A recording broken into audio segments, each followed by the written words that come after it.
Тут пишут, что вы певица. Да, Серьезно? Можете да. какую-нибудь песню спеть? Я люблю одну песню Ага, азербайджанскую. такой. Шушани Даглари. Ай, Аля, молодец, умница. А я из Шуше. Серьезно? Да, я Хураман Şuşalı. Да? Да. Dumanlıyım, kırmızı koftalı, yaşıl tumanlıyım.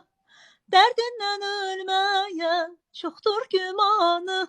Ay derdinden ölmeye çoktur gümanı. Ay kız bu ne kaş göz, bu ne tel. Ölərəm derdinden, onu bil. Danışmasan day balam, barı gül. Eşk olsun Браво! Спасибо Azerbaycanlılara. огромное! Спасибо Спасибо, я...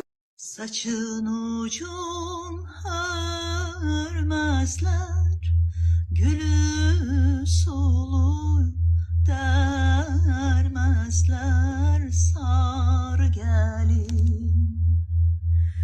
Saçın ucun hörmezler, gülü sulu dermezler sarı gelin. Bu sevda ne sevdadır, seni mənə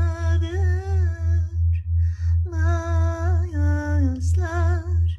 Neynim aman aman, neynim aman aman sarı gel. Bu sevda ne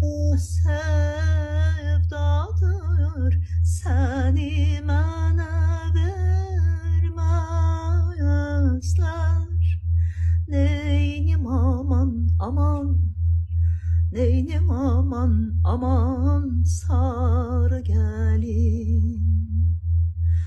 Bu derenin uzunu çoban kaytar kuzunu. Bu derenin uzunu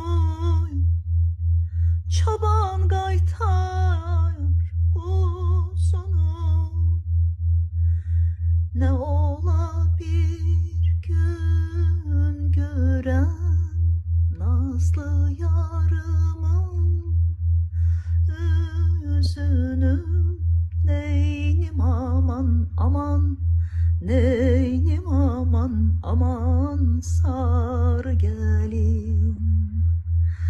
Ne ola bir gün göreyim nazlı yarımın yüzünü.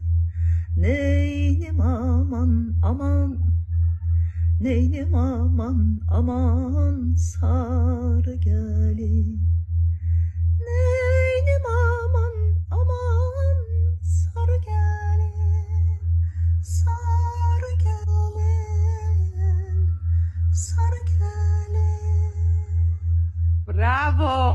Браво! Браво! Это Туманlı супер! ben çoktan Акапелла, okudum. это супер, ребята! Спасибо. Спасибо большое, Супер. спасибо.